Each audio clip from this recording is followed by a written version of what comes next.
సౌర్య అక్షయ్ని పట్టుకుని అనాథ అనాథ అనటం వల్ల అవని శ్రీకర్ వాళ్ళు గొడవ పడుతూ ఉండగా అంతలో ఫ్యామిలీ మొత్తం కూడా అక్కడికి వచ్చి ఏదవతి ఏమైంది అని అడుగుతూ ఉండగా సౌర్య అక్షయ్ని పట్టుకుని అనాథ అనాథ అంటూ రాబందు పొడిచినట్టు పొడుస్తుంది అని అవని చెప్తూ ఉండగా నేను అలా అనలేదు గ్రాని, అవని పిన్ని అబద్ధం చెప్తుంది అని సౌర్య చెప్తుండగా అంతలో పెద్దిరాజు అబ్బో పిల్ల మహానటి నువ్వు మరీ అంత నటించొద్దమ్మా అని పెద్దిరాజు అంటూ ఉండగా బావా నువ్వు మాటి మాటికి సౌర్యనంటే బాగో, తిన్నావా పడుకున్నావా తెల్లారిందా అన్నట్టు ఒక మూలన పడుండు అని కిట్టు అంటూ ఉంటే ఏంట్రా ఏదో మీ సొమ్మేదో తింటున్నట్టు మాటి మాటికి నా భర్తని చులకం చేసి మాట్లాడుతున్నావు, మేము తింటుంది మా అమ్మా నాన్నల సొమ్మే కదా అని వసంత అడుగుతుండగా మీ ఆయన ఆ మాట అంటే నీకు పౌరుషం పొడుచుకొచ్చింది కూతురునంటే మా కోపం రాకూడదా అని నిహారిక అడుగుతుండగా మీరేం అంత శుద్ధపుసలు కాదు అని వసంత అంటుంది. మర్యాదగా మాట్లాడండి వసంత గారు అని నిహారిక అంటుంది.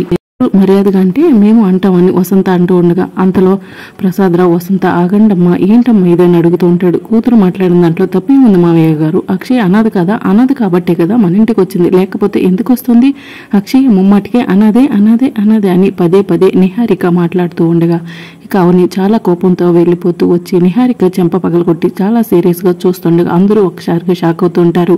ఇంకోసారి ఆ మాట అన్నా ఉంటే చెంప కాదు తల పగలగొడతానని అవని వార్నింగ్ ఇస్తూ ఉండగా అవని ఎందుకంత ఆవేశం అని శ్రీకర్ అడుగుతుండగా నాలాంటి వాళ్ళు ఎప్పుడు ఇలాంటి మాటలు పడక తప్పదు, తల్లిదండ్రులు ఎదుగు వచ్చే వరకు నేను భరించక తప్పదు, నా గురించి మీరు గొడవ పడకండి అని అక్షయ చెప్తుండగా అంతలో కిట్టు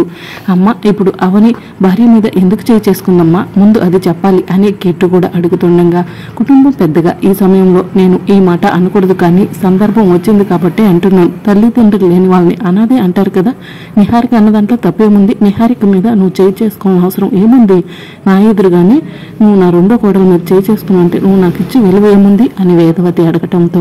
ఇక అవన్నీ షాక్ అవుతూ అది కాదత్తయ్య అని అంటుంటే ఇంకేం మాట్లాడకమ్మా మరి ఇంత దూకుడుతనం మంచిది కాదు అని ప్రసాదరావు అంటాడు. అక్షయ ప్రస్తుతానికి అనాథ కిందే లెక్క అని వేదవతి అనటంతో ఇప్పుడు మా అమ్మను కొడతావా, శౌర్య నిహారికలు అన్నమాట ఇప్పుడు మా అమ్మ కూడా అనింది కదా, మా అమ్మను కొట్టు ఇల్లు మా అమ్మను కొట్టు అని కృష్ణ అంటూ ఉండగా నిహారిక వాళ్ళతో పాటు మీరు కూడా ఈ మాట అనటం మనసుకి మరింత బాధ కలిగిస్తుంది అత్తయ్య,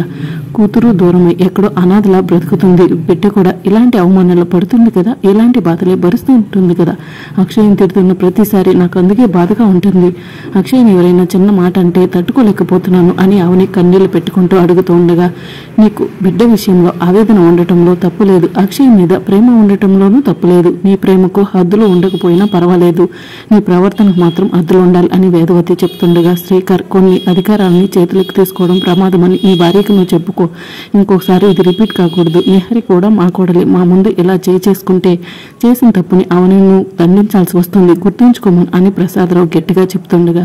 ఇక వెంటనే శ్రీకర్ అవని పద అని అవని చేపట్టుకుని శ్రీకర్ లోపలికి తీసుకెళ్తుండగా కర్మ ఎవరిని విడిచిపెట్టదు నిహారిక వడ్డీతో సహా తిరిగిచ్చేస్తుంది అని పెద్దరాజు చెప్తూ ఉంటాడు. ఇవంటి కొన్ని విషయాల్లో మనం తలదూర్చుకోవడమే మంచిది రండి అని వసంత పెద్దరాజుని తీసుకుని వెళ్తూ ఉంటుంది. ఇక వేదవతి మన ఇంటికి వస్తూ అవని ఈ అక్షయ్ని ఇంటికి తీసుకురాకుండా ఉంటే బాగుండదు అని అక్షయ్ ముందు మాట్లాడుతూ వేదవతి ప్రసాదరావు అక్కడి నుంచి వెళ్తూ ఉంటాడు. ఎక్కువ సౌర్య ఇప్పుడు నా కడుపు నిండిపోయిందని అక్షయ్తో అంటూ ఉండగా దీని విషయంలో రోజు రోజుకి ఒక గొడవ పెట్టి దీన్ని బయటకు పంపించాలని మనసులో అనుకుంటూ ఉండగా ఇక నిహారిక కృష్ణ శౌర్య ముగ్గురు కూడా అక్కడి నుంచి వెళ్ళగానే ఇక అక్షయ కిచెన్లో కూర్చుని కన్నీళ్లు పెట్టుకుంటుంది. ఇక అంతలో అవని రూమ్లో కూర్చుని బాధపడుతూ ఉండగా శ్రీకర్ ఏమైంది నీకు, ఎందుకు అంతలా ఆవేశపడ్డావు, ఎందుకు ఆ నిహారిక మీద చేసుకున్నావు, అందరి ముందు ఆ నిహారిక మంచిదైపోతుంది మనం చెడైపోతున్నాం, దేనికైనా ఒక సహనం ఉండాలని సమాధానం మాటల వరకే ఉండాలి చేతుల వరకు ఉండకూడదని శ్రీకర్ చెప్తుండగా ఇంకెంత సహనంతో ఉండాలి బావా, ఇంకెన్ని రోజులు భరించాలి బావా అని నాది ఆవేశంలో మీకు కనపడుతుంది, నాది గొడవలానే కనిపిస్తుంది, బాధ వెనుక 5 ఏళ్లు అనుభవించిన ఆవేదన ఉంది బావా, నరకం ఉంది బావా, నువ్వు కూడా అర్థం చేసుకోకుండా నన్ను అంటావేంటి అని అవని అడుగుతుండగా అది కాదవని అంటుంటే నువ్వేం మాట్లాడకు బావా అని పెద్దగా అరుస్తూ వెంటనే వెళ్ళి ఒక పుస్తకం తీసుకుని వచ్చి అక్షయ్ విషయంలో నేను ఎందుకంత ఓవర్గా రియాక్ట్ అవుతున్నాను అన్నదే కదా నీ సందేహం, అందుకు సమాధానం ఇందులో ఉంది, అక్షయ్కు ఎప్పుడు ఏ చిన్న బాధ కలిగినా అవమానం జరిగినా కూతురే గుర్తుకొస్తుంది, పుట్టబోయే బిడ్డ మీద ఎన్ని ఆశలు పెట్టుకున్నానో ఎన్ని కలలు కన్నానో ఎంత మమకారం పెంచుకున్నానో ఇందులో ఉంది, ఒక తల్లి పడుతున్న వేదన నీకు అర్థమవుతుంది చూడు అని చెప్పేసి అవని శ్రీకర్ చేతికి ఆ పుస్తకం ఇస్తుంది. శ్రీకర్ ఆ పుస్తకం ఓపెన్ చేసి అందులో ఉన్న ఒక్కో పేజీ తెరిచి చూస్తూ ఉంటాడు. అవని తన పాప పుట్టిన దగ్గర నుంచి బొమ్మలు వేసుకుని ఉంటుంది. బంగారు తల్లి గర్భంలో ఉన్నప్పుడు వేసిన ఫోటో, ఈ లోకంలోకి వచ్చిన బంగారు తల్లి గురించి నేను ఏవేవో ఊహించుకున్నాను, అన్నీ చూడు బావ అని అవని చెప్తుండగా ఇక శ్రీకర్ ఒక్కో పేజీ తెరిచి చూస్తూ ఉంటాడు. అవని అందులో తన పాపకి ప్రేమగా పాలిస్తున్నట్టు, అలాగే పాపని ఎత్తుకుని చందమామని చూపిస్తూ లాలిస్తూ నిద్రపుచ్చుతున్నట్లు, స్నానం చేయించి బట్టలు తొడిగి ఆనందపడుతున్నట్లు, ఉయ్యాల వేసి ఊపుతున్నట్టు, తన పాపకి అన్నప్రాసనం చేసి బొమ్మ బారసాల చేసే బొమ్మ, అలా ప్రతి ఒక్కటి కూడా తన పాప స్కూల్కి వెళ్ళే వరకు కూడా అవని తన పాపని ఊహించుకుంటూ ఆ పుస్తకంలో బొమ్మలు గీసుకుని రాసుకుని ఉంటుంది. ఇక అవన్నీ చూస్తూ శ్రీకర్ కన్నీళ్లు పెట్టుకుంటూ ఉంటాడు. వాళ్ళిద్దరూ అలా పాప ఉంటే జరిగేవన్నీ ఊహించుకుని మాటల దాకా మౌనంగా కన్నీళ్ళు పెట్టుకుంటూ చూస్తూ ఉండగా, అర్థమైందా ఒక తల్లి పడిన ఆవేదన నీకు అర్థమైందా,